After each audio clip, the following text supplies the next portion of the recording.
최근 증시가 진짜 시끌시끌한데요. 코스피의 경우에 3200에서 2900 사이를 왔다 갔다 했다가 결국 2700으로 무너지고 말았습니다. 지난번에 영상에서도 말씀드렸듯이 코로나 이후에 거래대금이 엄청 늘어난 상태였어요. 그러니까 코스피가 당연히 3000이 넘을 수밖에 없었던 거죠. 우리가 맥주를 따면은 이제 거품이 올라오는 것처럼 많이 꼈다는 거죠. 현재 여러분도 아시겠지만 우리나라 경제 상태가 어떻습니까? 영업 제한 때문에 임대 나오는 상가가 한두 군데가 아닙니다. 어머니가 호프집 장사를 하시는데 영업 제한이 9시까지 걸리고 나서 장사를 접으셨어요. 그러니까 허울뿐인 거품 증시 경제였다는 겁니다. 또 비트코인의 경우는 지금 어떻죠? 고점 대비해서 거의 반토막이 났습니다. 항상 튼튼할 것만 같았던 미국 증시도 만만치 않았습니다. 나스닥의 경우에 고점 대비 10% 넘게 떨어졌고 S&P 500이나 다우지수도 많이 떨어졌습니다. 경제 전문가들은 계속되는 미연준의 금리 인상과 양적 긴축 때문이라는 견해를 내놓고 있습니다. 근데 이건 사실 누구나 할 수 있는 말이에요. 주가가 하락하는 거는 여러 가지 경우가 있기 때문에 딱 뭐다 이거다라고는 단정짓기 힘들어요.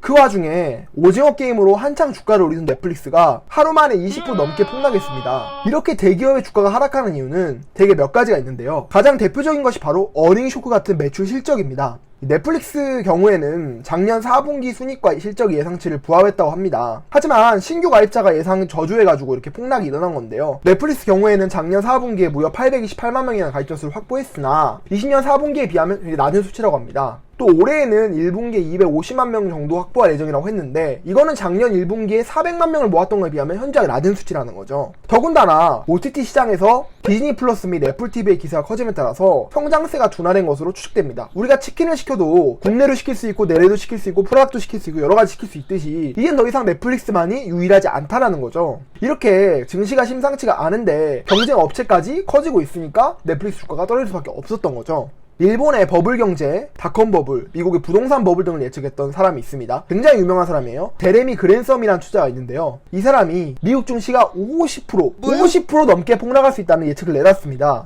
그는 버블의 신호탄을 작년 2월부터 하락해 지금 51% 떨어진 캐시우드의 아크 이노베이션 ETF를 뽑았는데요. 그랜섬에 의하면 버블의 마지막 단계는 광기에 사로잡힌 투자자들의 행동이라면서 몇 가지 예시를 보여줬습니다. 우리가 흔히 말했죠. 밈 주식, 그 다음에 전기차에 대한 광풍, 도지코인, NFT 등 무의미한 암호화폐의 성장이라고 언급했죠. 우리가 예전에 .com에 닷컴만 들어가도 묻지마 투자를 했던 것처럼 지금은 NFT 혹은 메타라는 말만 들어가면 사람들이 무지성으로 투자를 했습니다. 매우 흡사하죠. 미국의 증시의 버블에 대해서는 제가 바로 전 영상에서 자세하게 설명하고 있으니까 시청해주시면 감사하겠습니다. 그랜섬은 이렇게 버블이 예측되는 가운데 몇 가지 투자 대안을 내놨습니다. 첫 번째는 미국 주식을 팔고 저평가된 일본 주식이나 신흥국 주식을 구매하는 것이죠. 왜냐면은 이제 이 선진국 같은 경우에는 이미 시장이 어느 정도 끝났지만 신흥국 같은 경우에는 개발 중이고 선진국이 걸어왔던 길을 그대로 걷기 때문에 비교적 안정적으로 투자를 할 수 있다라는 게 이 사람의 생각인 거죠.